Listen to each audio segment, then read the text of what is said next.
Hello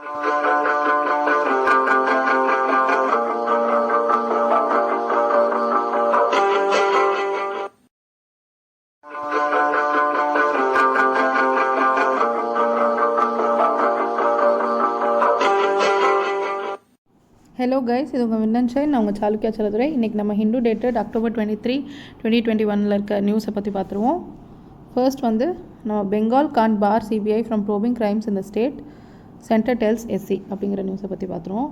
அதாவது centre வந்து supreme court கிட்ட என்ன சொல்லியிருக்குன்னா, பெங்கால் கான்ட் பார் சிபிஐ, அதாவது central bureau of investigation from probing crimes இந்த ஸ்டேட் அப்படின்னு சொல்லியிருக்காங்க. The power to withhold concern to the agency is not absolute. Absolute பவர்னா டோட்டல் பவர் வந்து ஸ்டேட் கிட்டே கிடையாது. அது வந்து வித் ரீசனபிள் ரெஸ்ட்ரிக்ஷன்ஸ் இருக்குது. டோட்டல் பவர் வந்து ஸ்டேட் கொடுக்கல அப்படின்னு சொல்லியிருக்காங்க.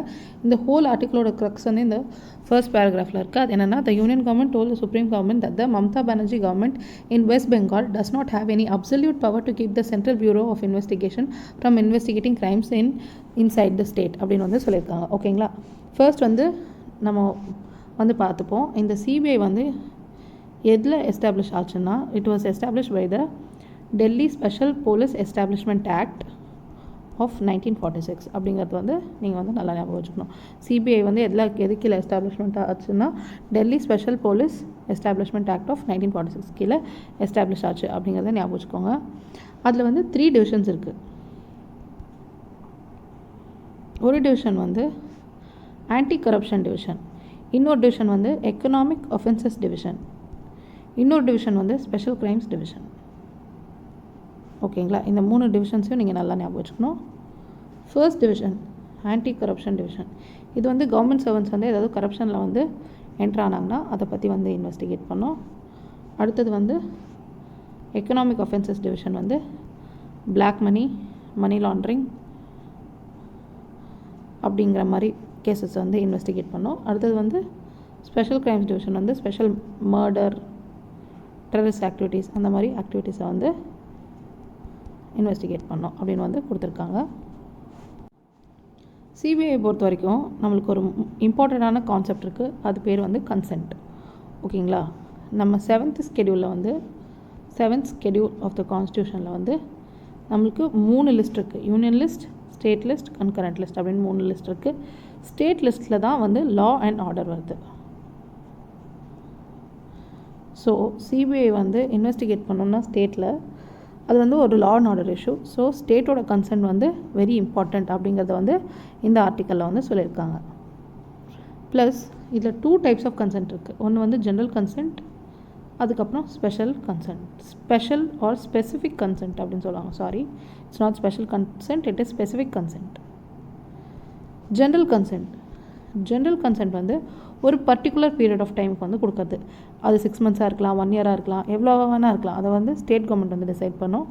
அந்த பர்டிகுலர் பீரியடில் சிபிஐ வந்து எவ்வளோ கேசஸை வேணால் இன்வெஸ்டிகேட் பண்ணிக்கலாம், அந்த ஸ்டேட்குள்ளே இருக்க எவ்வளோ கேசஸை வேணால் இன்வெஸ்டிகேட் பண்ணிக்கலாம் அப்படிங்கிறது தான் வந்து இந்த ஜென்ரல் கன்சென்ட். ஸ்பெசிஃபிக் கன்சென்ட் வந்து ஸ்பெசிஃபிக்கான கேஸுக்கு, இப்போது ஒரு கேஸ் நடக்குது, ரொம்ப இம்பார்ட்டண்ட்டான கேஸு, அந்த கேஸை பற்றி விசாரிக்கணும், அதனால் வந்து ஸ்டேட் கவர்மெண்ட்டோட பர்மிஷன் வாங்கினாங்கன்னா அது வந்து ஸ்பெசிஃபிக் கன்சென்ட். அதாவது ஒரு ஸ்பெசிஃபிக்கான கேஸுக்காக வந்து பர்மிஷன் வாங்கினாங்கன்னா அது வந்து ஸ்பெசிஃபிக் கன்சென்ட் அப்படின்னு வந்து சொல்லுவாங்க. இதே தான் வந்து section 5 of Delhi special police establishment ஆக்டில் சொல்லியிருக்காங்க. அதாவது செக்ஷன் 5 என்ன சொல்லுதுன்னா, சென்ட்ரல் கவர்மெண்ட் வந்து jurisdiction of Delhi special police establishment ஆக்டை வந்து எனி ஏரியாவுக்கு எக்ஸ்டெண்ட் பண்ணலாம், இன்க்ளூடிங் ரயில்வே ஏரியாஸ். ஆனால் இன்சைட் த ஸ்டேட் எக்ஸ்டெண்ட் பண்ணோன்னா, எனி ஏரியாஸ்க்குனா யூனியன் டெரிட்டரிஸ்க்கு வந்து எக்ஸ்டெண்ட் பண்ணலாம். ப்ளஸ் வந்து இந்த மாதிரி ரயில்வே ஏரியாஸ்க்கு வந்து எக்ஸ்டெண்ட் பண்ணலாம். But inside the state extend பண்ணோன்னா அது வந்து ஸ்டேட்டோட பர்மிஷன் கண்டிப்பாக தேவை. ஓகேங்களா. சென்ட்ரல் கவர்மெண்ட் வந்து அதோட வந்து ஜூரிஸ்டிக்ஷனை வந்து சிபிஐயோட ஜூரிஸ்டிக்ஷனை வந்து எக்ஸ்டெண்ட் பண்ணலாம். எதுக்கு? ரயில்வே ஏரியாஸ்க்கு வந்து எக்ஸ்டெண்ட் பண்ணலாம், யூனியன் டெரிட்டரிஸ்க்கு வந்து எக்ஸ்டெண்ட் பண்ணலாம். ஆனால் ஸ்டேட்டுக்குள்ளே எக்ஸ்டெண்ட் பண்ணோன்னா ஸ்டேட்டோட பர்மிஷன் வந்து கண்டிப்பாக தேவை அப்படிங்கிறது வந்து section 5 of Delhi special police establishment ஆக்ட்லையும் section 6 of Delhi special police establishment ஆக்ட்லையும் தெளிவாக சொல்லியிருக்காங்க. ஸோ இந்த செக்ஷன் 6 தான் வந்து ஜென்ரல் கன்சென்ட்டும் வரும், ஸ்பெசிஃபிக் கன்சென்ட்டும் வரும். அதாவது ரயில்வே ஏரியாஸ் இல்லாமல், யூனியன் டெரிட்டரிஸ் இல்லாமல் வந்து மற்ற இன்சைட் த ஸ்டேட் வந்து நீங்கள் எங்கே வந்து டெல்லி ஸ்பெஷல் போலீஸ் எஸ்டாப்ளிஷ்மெண்ட் ஆக்டை வந்து எக்ஸ்டெண்ட் பண்ணோன்னாலும் ஸ்டேட்டோட பர்மிஷன் வந்து கண்டிப்பாக தேவை. இதில் தான் வந்து ஜென்ரல் கன்சென்ட்டோ ஸ்பெசிஃபிக் கன்சென்ட்டோ வரும் அப்படிங்கிறத வந்து நீங்கள் நல்லா ஞாபகம் வச்சு. இப்போ நம்ம எல்லாருக்குமே வந்து ஒரு டவுட் வரும். இப்போ வந்து ஸ்டேட் கவர்மெண்ட் வந்து சிபிஐக்கு வந்து 8 மாதத்துக்கு ஒரு கேஸை வந்து ஒரு 8 மந்த்ஸ்க்கு வந்து உங்களுக்கு நாங்கள் வந்து ஜென்ரல் கன்சென்ட் கொடுக்குறோம். ஜென்ரல் கன்சென்ட் கொடுக்குறோம். நீங்கள் வந்து 8 மாதத்துக்கு எவ்வளோ கேஸ் வேணால் இங்கே வந்து இன்வெஸ்டிகேட் பண்ணிக்கலாம் அப்படின்னு வந்து 8 மந்த்ஸ் டைம் கொடுக்குறாங்க அப்படின்னு ஒரு எக்ஸாம்பிளுக்கு வச்சுப்போம். ஓகேங்களா? அந்த 8 மந்த்ஸ் டைம்குள்ளே வந்து அவங்க ஏதாவது ஒரு கேஸை வந்து எடுத்து பண்ணாங்கன்னா அந்த கேஸ் வந்து அவங்க வந்து பண்ணுறதை கண்டினியூ பண்ணிட்டு தான் இருக்க முடியும். இப்போ வந்து திடீர்னு ஸ்டேட் கவர்மெண்ட் வந்து அதை வித்ட்ரா பண்ணிட்டாங்க கன்சென்ட்டை. அதாவது 8 மந்த்ஸ்க்கு அப்புறம் அந்த கன்சென்ட்டை, ஜென்ரல் கன்சென்ட்டை வந்து வித்ட்ரா பண்ணிட்டாங்கங்கிறதுக்காக அந்த கேஸ் எல்லாம் அப்படியே நடுவில் விட்டுற முடியாது. ஓகேங்களா?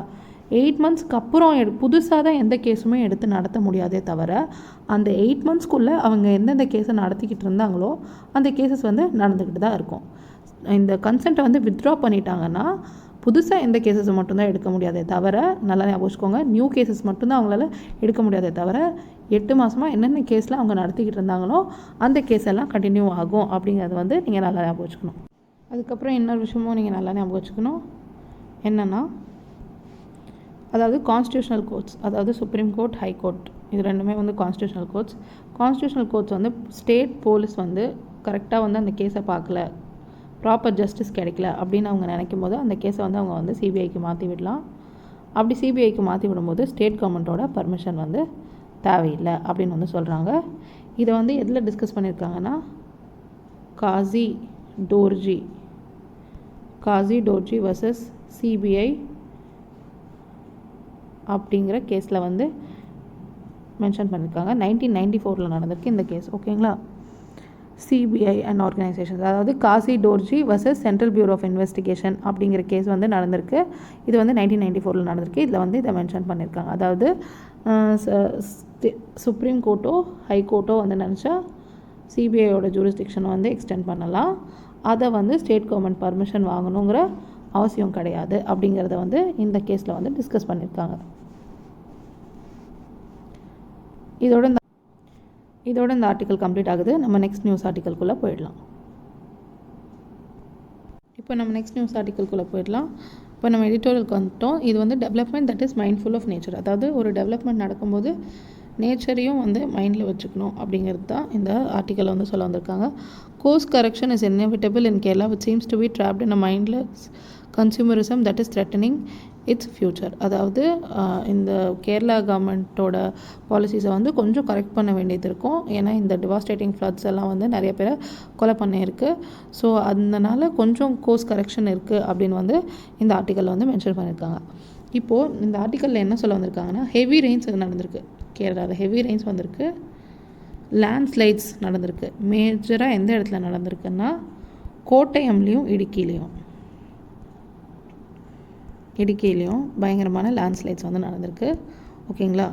இப்போதைக்கு 42 டெத்ஸ் வந்து ரெக்கார்ட் ஆகிருக்கு.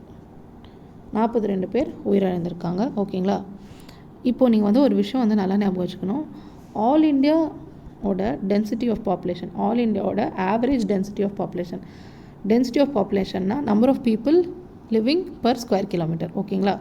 டென்சிட்டி ஆஃப் பாப்புலேஷன்னா number of people per square kilometre. ஓகேங்களா? அதுதான் வந்து density of population.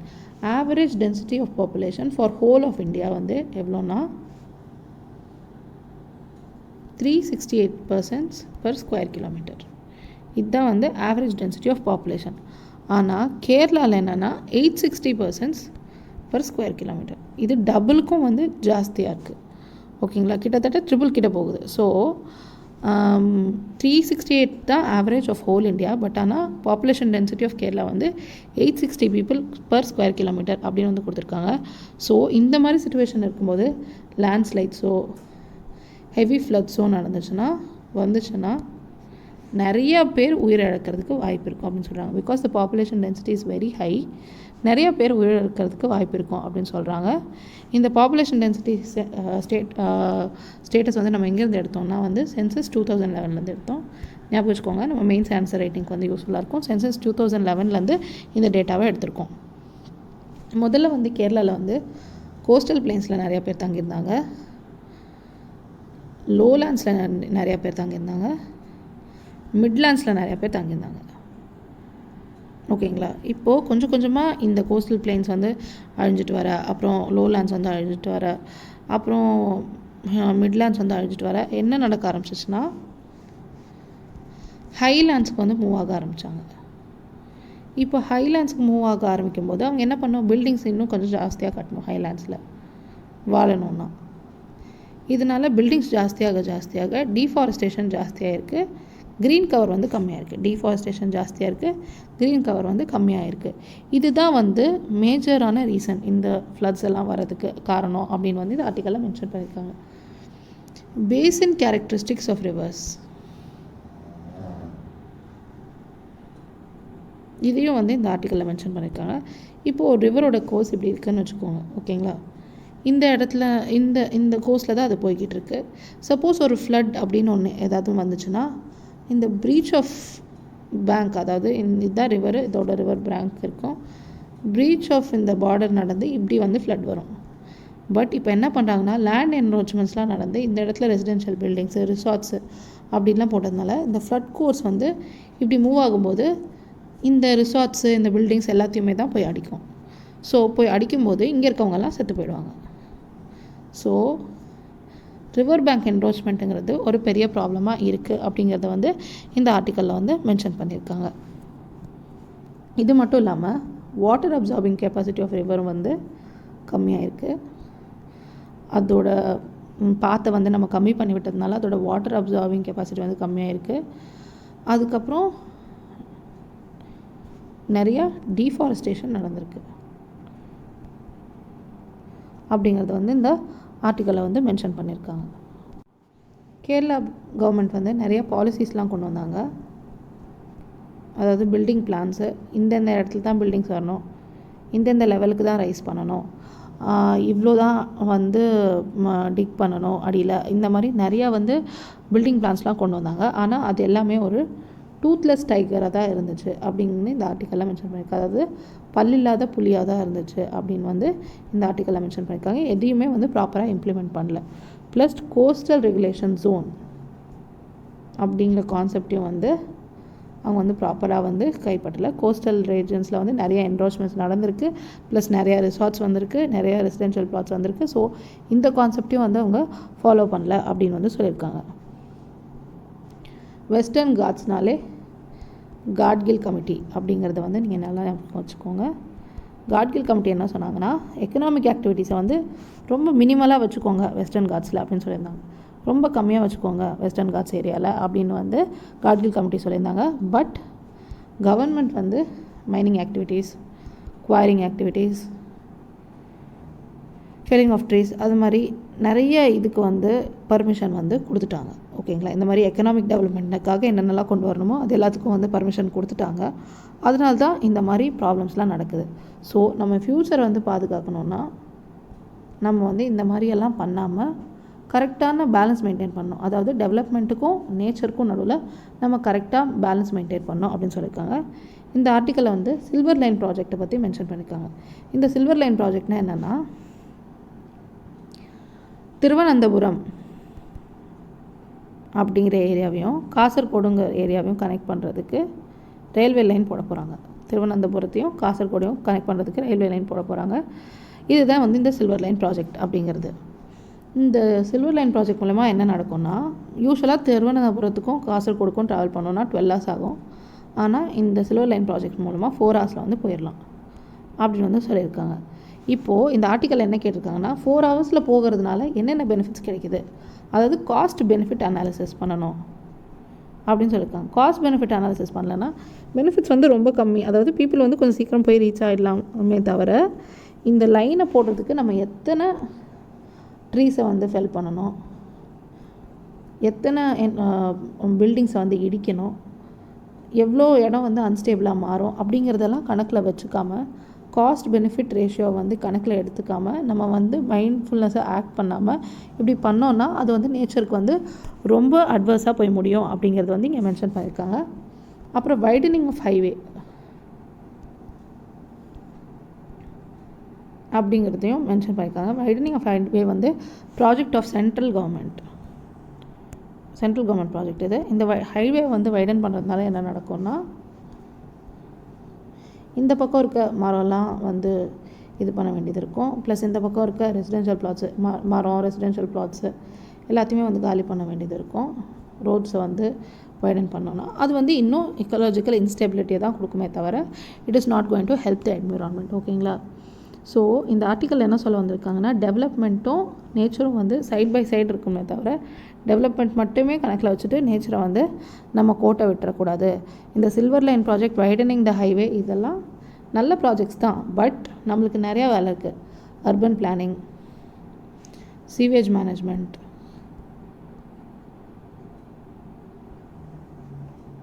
River health, இந்த மாதிரி நிறைய ப்ராப்பரான விஷயங்க வந்து கவர்மெண்ட் பண்ண வேண்டியது இருக்கும்போது அதுக்கு தான் வந்து நம்ம நிறைய ப்ரையாரிட்டி கொடுக்கணுமே தவிர இந்த மாதிரி இந்த சில்வர் லைன் ப்ராஜெக்ட், தேவையில்லாத சில்வர் லைன் ப்ராஜெக்ட்ஸு, வைடனிங் த ஹைவே, இதெல்லாம் வந்து பண்ண வேணாம் அப்படிங்கிறது தான் இந்த ஆத்தர் வந்து சொல்ல வந்திருக்காங்க. எது மேலே ஜாஸ்தியாக ஃபோக்கஸ் பண்ணணுமோ அது மேலே ஜாஸ்தியாக ஃபோக்கஸ் பண்ணால் நம்மளுக்கு இன்னும் பெட்டராக பெனிஃபிட்ஸ் கிடைக்கும் அப்படின்னு சொல்லியிருக்காங்க. ப்ளஸ் டெக்னிக்கல் எக்ஸ்பர்டைஸ் வச்சு இந்த முடிவு எடுக்கணும். அதாவது பீப்புள் ஃப்ரம் எர்த் சயின்சஸ் வந்திருக்கணும், எம்எல்ஏ எம்பிஸ் வந்திருக்கணும், அவங்க வந்து பீப்புளை ரெப்ரசென்ட் பண்ணுவாங்க.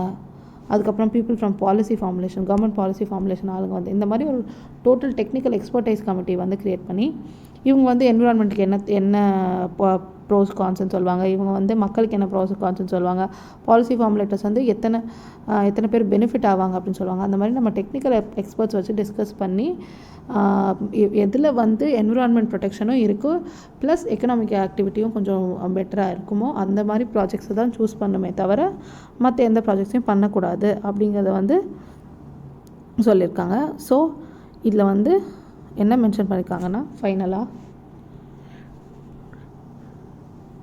Human Development Index that weighs a country's human development for its ecological footprint. Human Development Index வந்து கண்ட்ரிஸ் எக்கலாஜிக்கல் ஃபுட்பிரிண்ட்டை வந்து மெஷர் பண்ணோம். எதுக்குன்னா அந்த கண்ட்ரி வந்து எக்கலாஜிக்கலாக எவ்வளோ டெவலப் ஆயிருக்கு அப்படிங்கிறதுக்காக மென்ஷன் பண்ணோம். Living in the Anthropocene we need to guard against any further damage to the natural world அப்படின்னு சொல்லியிருக்காங்க. இப்போ நம்ம இருக்கிற நிலைமைக்கு நம்ம நேச்சரை வந்து ப்ரொடெக்ட் பண்ணாதான் நம்ம வந்து பெட்டர் லைஃப் வாழ முடியும் அப்படிங்கிறதும் சொல்லியிருக்காங்க. ஸோ ஹியூமன் டெவலப்மெண்ட் இண்டெக்ஸ் வந்து எதை வே பண்ணுதுன்னா, countries human development footprint in ecological way. Ecological footprint எவ்வளோ ஜாஸ்தியாக இருக்குதுங்கிறத வச்சு தான் ஹியூமன் டெவலப்மெண்ட் இண்டெக்ஸை வந்து கேல்குலேட் பண்ணுறாங்கங்கிறதையும் இந்த ஆர்டிக்கலில் மென்ஷன் பண்ணி கம்ப்ளீட் பண்ணியிருக்காங்க. இப்போ நம்ம நெக்ஸ்ட் நியூஸ் ஆர்டிக்கலுக்குள்ளே போயிடலாம். இதில் வந்து clean energy transition plan for India அப்படின்னு சொல்லியிருக்காங்க. It also demonstrates a commitment to climate change mitigation by optimising resources with indigenous technology அப்படின்னு சொல்லியிருக்காங்க. It also demonstrates a commitment to climate சேஞ்சுக்கு கமிட்மெண்ட் கொடுத்த மாதிரியும் இருக்கும். Plus mitigation by optimising resources with indigenous technology அப்படின்னு வந்து சொல்லியிருக்காங்க. Indigenous டெக்னாலஜியை யூஸ் பண்ணி எப்படி வந்து கிளைமேட் சேஞ்சோட இதை வந்து அட்வர்ஸ் எஃபெக்ட்ஸை வந்து மிட்டிகேட் பண்ணலாம் அப்படின்றத பற்றி வந்து சொல்லியிருக்காங்க. ஓகேங்களா? ஃபஸ்ட்டு வந்து இதில் நம்ம எனர்ஜி செக்யூரிட்டி அப்படின்னா என்னென்னு வந்து நம்ம தெரிஞ்சுக்கணும். எனர்ஜி செக்யூரிட்டியோட டெஃபினேஷன் என்னென்னா, energy security is the association between national security and the availability of natural resources. It is the association between national security and the availability of natural resources for energy consumption. அது மட்டும் இல்லாமல் plus access to cheap energy. இதுதான் வந்து energy security அப்படின்னு வந்து சொல்கிறாங்க. இப்போ நம்ம வந்து தெர்மல் பவர் பிளான்ஸை பற்றி பார்க்க போகிறோம். அதாவது டிபிபி தெர்மல் பவர் பிளான்ஸை பற்றி நம்ம பார்க்க போகிறோம். ஓகேங்களா? இப்போ வந்து 58 கிகாவாட்லேருந்து 192 கிகாவாட் மார்ச் 2011லேருந்து 2017 வரைக்கும்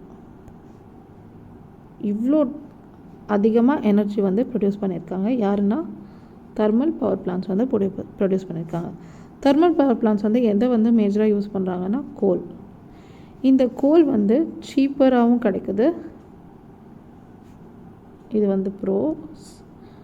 கான்ஸ் வந்து என்விரான்மெண்டல் டேமேஜ் வந்து ஜாஸ்தி பண்ணுது. எவ்வளோக்கு எவ்வளோ கோல் நம்ம பேர்ன் பண்ணுறோமோ அவ்வளோக்கு அவ்வளோ என்விரான்மெண்டல் டேமேஜ் நடக்குது அப்படின்னு வந்து சொல்லியிருக்காங்க. இப்போது ஒரு தெர்மல் பவர் பிளான்ட், அதாவது ரொம்ப ஜென்ரேஷனாக, அதாவது 20 to 30 இயர்ஸாக 2 to 3 டிகேட்ஸாக இருக்க வந்து தெர்மல் பவர் பிளான்ட் இருக்குதுன்னு வச்சுக்கோங்க. அந்த தெர்மல் பவர் பிளான்ட்ஸ் தான் வந்து இப்போது நான் சொன்ன மாதிரி 192 GW ஆஃப் எனர்ஜி வந்து ப்ரொடியூஸ் பண்ணுறாங்க. ட்ரெடிஷ்னல் தெர்மல் பவர் பிளான்ட்ஸ் அப்படின்னு சொல்லுவாங்க. 20-30 வருஷமாக இருக்கிற தெர்மல் பவர் பிளான்ட்ஸ்னு சொல்லுவாங்க. இதில் இருக்க டெக்னாலஜியும் வந்து ரொம்ப மோசமாக இருக்கும். அதாவது வெரி அவுடேட்டட் டெக்னாலஜியாக இருக்கும். ப்ளஸ் நிறைய கோல் யூஸ் பண்ணும். நிறைய கோல் யூஸ் பண்ணால் தான் இவ்வளோ யூனிட் ஆஃப் எலக்ட்ரிசிட்டி கிடைக்கும்னு இருக்குது. இப்போ இருக்க டெக்னாலஜியை யூஸ் பண்ணி நம்மளால் வந்து கம்மி கோல் யூஸ் பண்ணி நம்மளால் இந்த ஓரளவுக்கு எனர்ஜியை வந்து, அதாவது எலக்ட்ரிசிட்டியை வந்து எடுக்க முடியும். பட் இந்த ட்ரெடிஷ்னல் பவர் பிளான்ட்ஸில், ட்ரெடிஷ்னல் தெர்மல் பவர் பிளான்ட்ஸில் வந்து நிறைய கோல் யூஸ் பண்ணால் தான் நம்மளுக்கு வந்து கொஞ்சமான, அதாவது decide amount of unit of electricity வந்து கிடைக்கும் அப்படின்னு சொல்கிறாங்க. இதனால் என்விரான்மெண்டல் இம்பேக்டும் வந்து ஜாஸ்தி அப்படின்னு வந்து இந்த ஆர்டிக்கலை வந்து மென்ஷன் பண்ணியிருக்காங்க. Variable renewable energy. Variable renewable எனர்ஜியில் என்னென்ன வரும்னா சோலார், விண்டு, ஹைட்ரோ, அந்த மாதிரி இதெல்லாம் வந்து வேரியபிள் ரினியூவபிள் எனர்ஜி அப்படின்னு வந்து சொல்கிறாங்க. வேரியபிள் ரினியூவபிள் எனர்ஜி வந்து costly, but thermal power plants வந்து சீப். ஸோ எல்லோரும் எந்த ஆப்ஷனுக்கு போவாங்கன்னா எது வந்து சீப்பர் ஆப்ஷனோ அதுக்கு தான் போவாங்க அப்படின்னு வந்து சொல்கிறாங்க இந்த ஆர்டிக்கலில். பட் ஸ்டில் இந்த வேரியபிள் ரினியூவபிள் எனர்ஜி என்ன தான் வந்து காஸ்ட்லியாக இருந்தாலும் என்விரான்மெண்டல் டேமேஜ் வந்து இதில் வந்து ரொம்ப ரொம்ப கம்மி. It is better for the future அப்படின்னு வந்து சொல்ல வராங்க. அதனால் நம்ம என்ன அடாப்ட் பண்ண போகிறோன்னா இப்போது HELE அப்படிங்கிற கான்செப்டை வந்து இப்போ நம்ம அடாப்ட் பண்ணோம் அப்படின்னு இந்த ஆர்டிக்கலில் சொல்லியிருக்காங்க. அதாவது ஹை எஃபிஷியன்சி, லோ எமிஷன்ஸ். எஃபிஷியன்சியும் ஹையாக இருக்கணும், எமிஷன்ஸும் லோவாக இருக்கணும். அந்த மாதிரி ஒரு கான்செப்டை நம்ம வந்து அடாப்ட் பண்ணால், அந்த மாதிரி ஒரு டெக்னாலஜியை வந்து அடாப்ட் பண்ணால் தான் நம்மளால் வந்து சர்வை பண்ண முடியும் அப்படின்னு வந்து இந்த ஆர்டிக்கலில் சொல்லியிருக்காங்க. ப்ரோக்ரெசிவ் ரிட்டையர்மெண்ட், அதாவது கொஞ்சம் கொஞ்சமாக progressive retirement of 36 GW of install generation capacity. 36 GW வரைக்கும் தூக்கிடணும்னு சொல்கிறாங்க. எப்படின்னா 211 தெர்மல் பவர் பிளான்ட்ஸ். நான் சொன்னேன் இல்லைங்களா, traditional old thermal power plants 211 thermal power பிளான்ட்ஸை வந்து தூக்கிடணும். பிகாஸ் அந்த தெர்மல் பவர் பிளான்ட்ஸ் தான் வந்து நிறையா கோலை ப்ரொடியூஸ் பண்ணுறது மட்டும் இல்லாமல் என்விரான்மெண்ட் நிறையா கோலை யூஸ் பண்ணி இந்த மாதிரி எலக்ட்ரிசிட்டி சப்ளை பண்ணுறது மட்டும் இல்லாமல் என்விரான்மெண்ட்டையும் பயங்கரமாக டிகிரேட் பண்ணிகிட்ருக்கு. ஸோ அதை ஸ்டாப் பண்ணிடணும் அப்படின்னு சொல்கிறாங்க. அதை ஸ்டாப் பண்ணால் கொஞ்சம் கொஞ்சமாக வந்து ஃபேஸ் அவுட் பண்ணணும். 36 GW ஆஃப் பவர் வந்து 211 தெர்மல் பவர் பிளான்ட்ஸை வந்து தூக்கிடணும் அப்படின்னு வந்து சொல்கிறாங்க. இந்த 36 GW ஆஃப் பவரும் 211 தெர்மல் பவர் பிளான்ட்ஸ்லேருந்து தான் வருது. இந்த 36 GW ஆஃப் பவரையும் தூக்கிடணும், கொஞ்சம் கொஞ்சமாக ஃபேஸ் அவுட் பண்ணிடணும். இந்த 211 பவர் பிளான்ட்ஸையும் வந்து தூக்கிடணும் அப்படின்றத வந்து இந்த ஆர்டிக்கலில் வந்து சொல்லியிருக்காங்க. இதை வந்து ரெனியூவபிள் எனர்ஜியாக மாற்றிக்கிட்டால் நம்மளால் இன்னும் கொஞ்சம் பெட்டரான ஃப்யூச்சர் வந்து நம்ம கிட்ஸ்க்காக கொடுக்க முடியும் அப்படின்னு சொல்லியிருக்காங்க. இப்போ வந்து நம்ம வந்து 3 ப்ராப்பர்ட்டிஸ் அதாவது பார்க்கலாம், 3 ப்ரோஸ் பார்க்கலாம். எதனாலனா இந்த க்ளீன் எனர்ஜி ட்ரான்சிஷன் நடக்கிறதுனால என்னென்ன ப்ரோஸ் நடக்கும்னு பார்க்கலாம். ஃபஸ்ட்டு வந்து ரெடியூசிங் ஃபியூவல் கன்சம்ஷன் வந்து கம்மியாகும். அதுக்கப்புறம் CO2 எமிஷன்ஸ் வந்து கம்மியாகும். அதுக்கப்புறம் emissions of greenhouse gases. First வந்து fuel consumption, greenhouse gases plus CO2 emissions, இதுவும் வந்து கம்மியாகும் அப்படின்னு வந்து சொல்லியிருக்காங்க. மேஜராக வந்து நம்ம பவர் கொடுக்குறது யாருன்னா சென்ட்ரல் கவர்மெண்ட், ஸ்டேட் கவர்மெண்ட், அப்புறம் ப்ரைவேட் செக்டர். ஓகேங்களா? இவங்க 3 பேருமே எதில் இன்வால்வ் ஆகிருக்காங்கன்னா ஜென்ரேஷன், டிரான்ஸ்மிஷன், டிஸ்ட்ரிபியூஷன். இது 3த்தையுமே வந்து சென்ட்ரல் கவர்மெண்ட்டும் generation, transmission and distribution cover பண்ணுது. ஸ்டேட் கவர்மெண்ட்டும் இது 3த்தையும் பண்ணுது. ப்ரைவேட் செக்டரும் இது 3த்தையும் பண்ணுது. இவங்க வந்து ப்ராப்பரான, அதாவது ஸ்டேட் கவர்மெண்ட் இவ்வளோ பண்ணும், சென்ட்ரல் கவர்மெண்ட் இவ்வளோ பண்ணும், ப்ரைவேட் செக்டர் வந்து இவ்வளோ பண்ணணும் அப்படிங்கிறத ப்ராப்பராக பிரிச்சுக்கிட்டு ப்ளஸ் க்ளீன் எனர்ஜிக்கு வந்து ட்ரான்ஸ்ஃபார்ம் ஆனாங்கன்னா நம்மளுக்கு சொசைட்டியில் பெட்டர் சேஞ்சஸ் நடக்க வாய்ப்பு இருக்குது அப்படின்னு வந்து இந்த ஆர்டிக்கலில் வந்து மென்ஷன் பண்ணியிருக்காங்க. அல்டிமேட்டாக இந்த ஆர்டிக்கலில் என்ன சொல்ல வந்திருக்காங்கன்னா,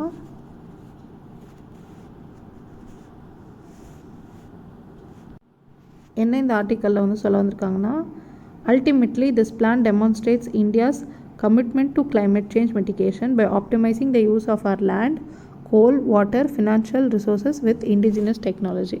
அதாவது இண்டிஜினஸ் டெக்னாலஜியை யூஸ் பண்ணி பெட்டர் பவர் பிளான்ஸ் கொண்டு வருது. அதாவது லோ கோல் யூஸ் பண்ணி sufficient amount of energy create பண்ணணும், ப்ளஸ் ரெனியூவபிள் எனர்ஜிக்கு வந்து நம்ம ட்ரான்சிஷன் ஆகணும். இந்த மாதிரி கான்செப்ட்ஸ்லாம் கொண்டு வந்தால் நம்ம வந்து ஃப்யூச்சர் ஜென்ரேஷனுக்கு நல்ல முறையான முன்னோடியாக இருப்போம் அப்படின்னு சொல்லி இந்த ஆர்டிக்கலை வந்து கம்ப்ளீட் பண்ணியிருக்காங்க. இப்போ நம்ம நெக்ஸ்ட் நியூஸ் ஆர்டிக்கல்குள்ளே போயிடலாம். நம்ம போன கிட்டத்தட்ட இந்த ஒரு வாரமாக படிச்சுட்ருக்கோம். பங்களாதேஷில் வந்து ஃபால்ட் லைன்ஸ் க்ரோ டீப்பர் இன் பங்களாதேஷ் அப்படின்னு படிச்சுட்ருக்கோம். பங்களாதேஷில் வந்து ஒரு பெரிய ப்ராப்ளம் நடந்துட்டுருக்கு. அதாவது ஹிந்துஸ்க்கும் முஸ்லீம்ஸ்க்கும் நடுவில் ப்ராப்ளம் நடந்துட்டுருக்கு. முஸ்லீம்ஸ் வந்து இந்த துர்கா பூஜா டைமில் வந்து நிறைய ஹிந்துஸை வந்து கொலை பண்ணாங்க. எதனாலலாம் ஒரு ஃபேக் மெசேஜ் வந்து சோஷியல் மீடியாவில் வந்து பரவிட்டு இருந்துச்சு. அந்த மெசேஜை வச்சு நிறைய ஹிந்துஸை வந்து கொலை பண்ணிகிட்டு இருந்தாங்க. அது ஷேக் ஹசீனா கவர்மெண்ட் வந்து அதை பயங்கரமாக டேக்கிள் பண்ணாங்க. அதாவது நிறையா இடத்துல ஏரியாஸில் வந்து கிராக் டவுன் பண்ணி, அதாவது இந்த மாதிரிலாம் பண்ணக்கூடாது, எந்த அளவுக்கு ஹிந்துஸ்க்கு வந்து இங்கே வந்து முஸ்லீம்ஸ்க்கு இங்கே முஸ்லீம் மெஜாரிட்டிக்கு வந்து இங்கே வந்து ரைட்ஸ் இருக்கோ அந்தளவுக்கு ஹிந்துஸ்க்கும் ரைட்ஸ் இருக்குது அப்படின்னு ஷேக் ஹசீனா கவர்மெண்ட் வந்து அவங்களோட ஸ்டாண்டை வந்து கரெக்டாக ப்ரூவ் பண்ணாங்க. ஸோ வந்து அது இந்தியாவும் வந்து ஷேக் ஹசீனா கவர்மெண்ட்டை வந்து அப்ரிஷியேட் பண்ணுச்சு அப்படிங்கிறத வந்து நம்ம ஏற்கனவே படிச்சிருக்கோம். ஸோ புதுசாக இந்த நியூஸ் ஆர்டிக்கலில் படிக்கிறதுக்கு எதுவும் இல்லை. ஏற்கனவே இந்த வீக் ஃபுல்லாக வந்து பங்களாதேஷில் நடந்த இந்த கம்யூனல் வயலன்ஸை பற்றியும், அதை ஷேக் ஹசீனா கவர்மெண்ட் வந்து எப்படி ஒழிச்சாங்கங்கிறத பற்றியும், ஷேக் ஹசீனா கவர்மெண்ட்டை பற்றி டோட்டலாக வந்து ஏற்கனவே நம்ம இந்த அனாலிசிஸில் படிச்சிருக்கோம். ஸோ நீங்கள் வந்து ப்ரீவியஸ் நியூஸ் அனாலிசிஸை பார்த்தீங்கன்னா உங்களுக்கு வந்து நல்லா புரியும். ஸோ அதை ஒரு வாட்டி பார்த்துக்கோங்க.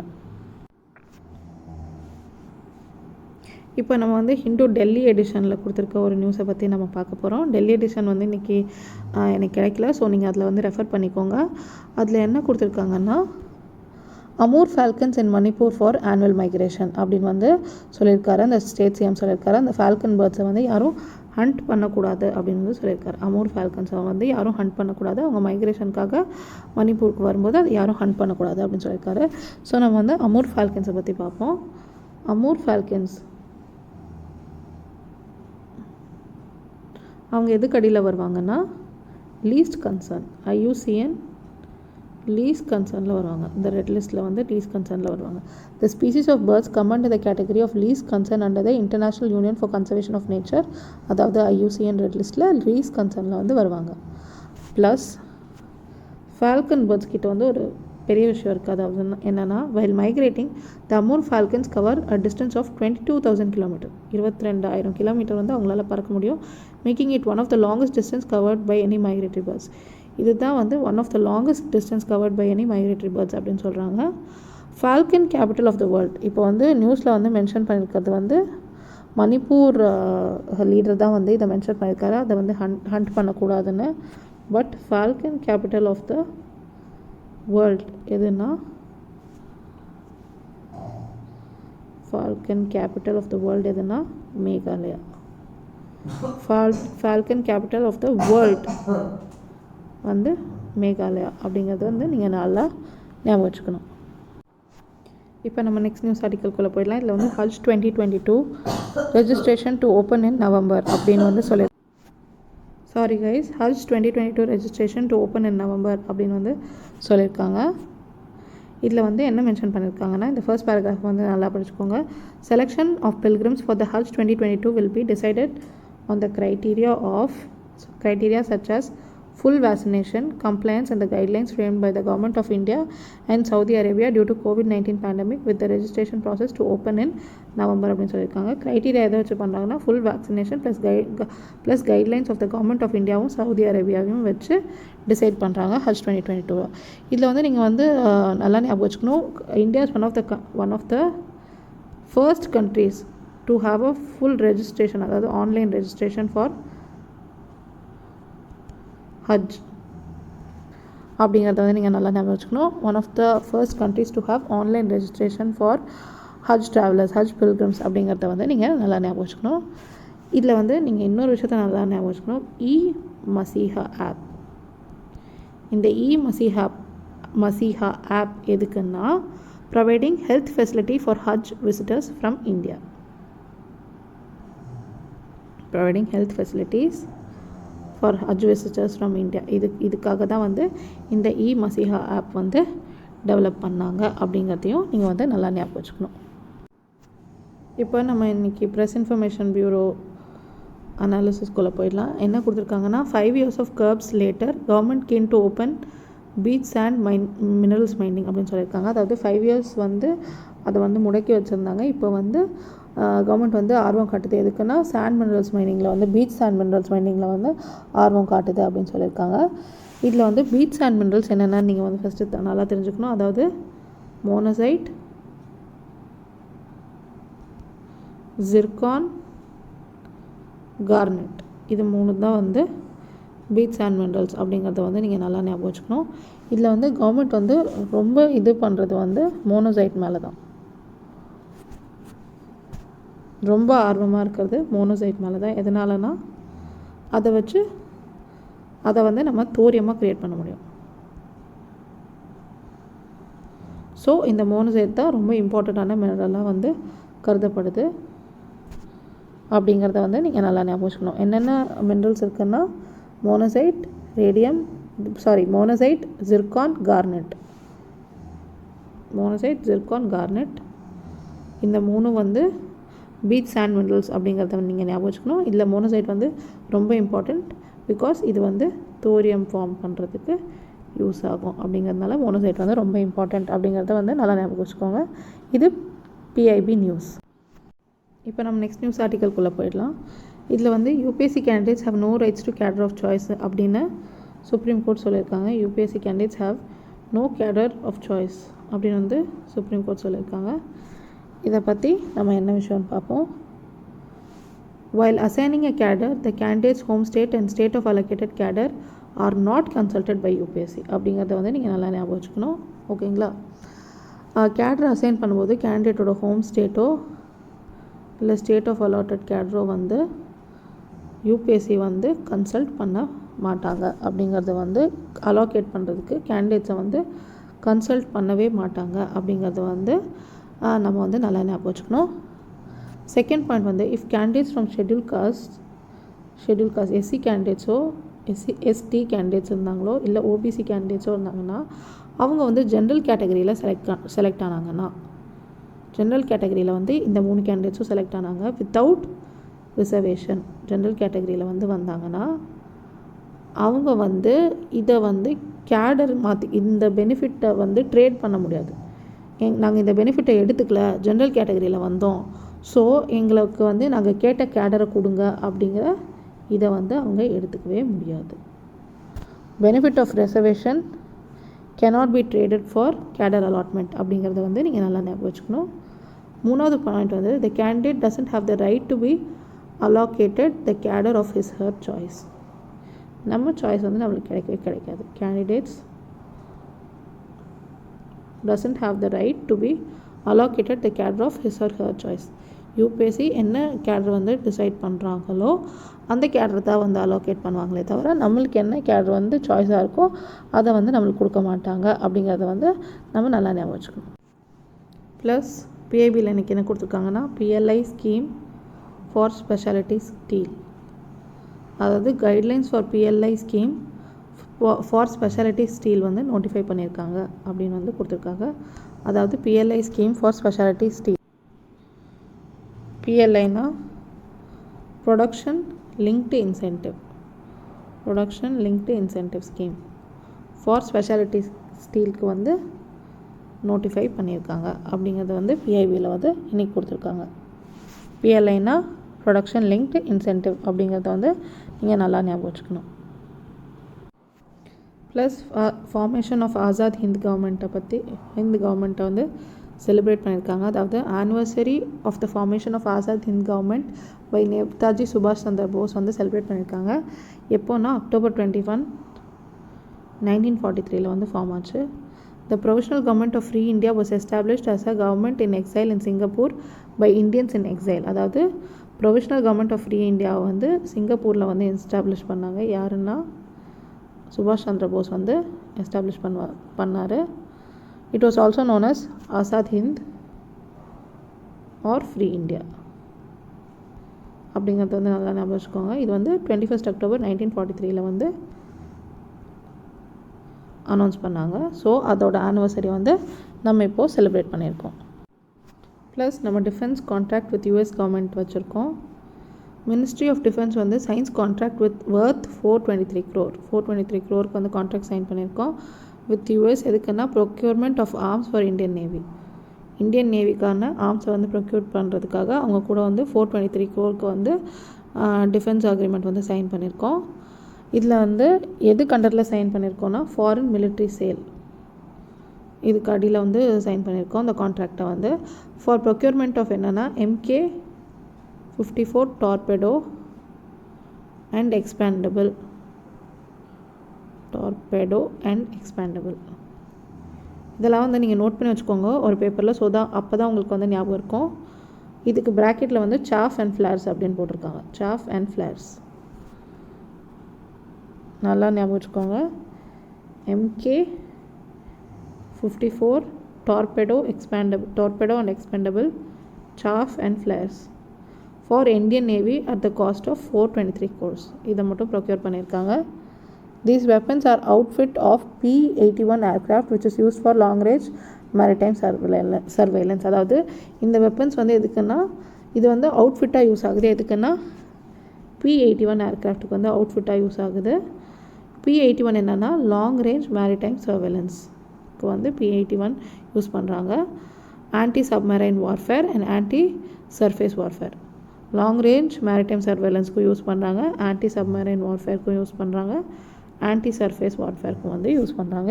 எதை வந்து யூஸ் பண்ணுறாங்கன்னா P-81 வந்து யூஸ் பண்ணுறாங்க அப்படின்னு வந்து நீங்கள் நல்லா ஞாபகம் வச்சுக்கணும். That's all friends. இதோட நம்ம ஹிந்து அண்ட் பிஐபி அனாலிசிஸ் வந்து கம்ப்ளீட் ஆகுது. நெக்ஸ்ட் நியூஸ் ஆர்டிகல்ஸை வந்து டுமாரோ வந்து பார்ப்போம். நல்லா படிங்க ஃப்ரெண்ட்ஸ். All the best.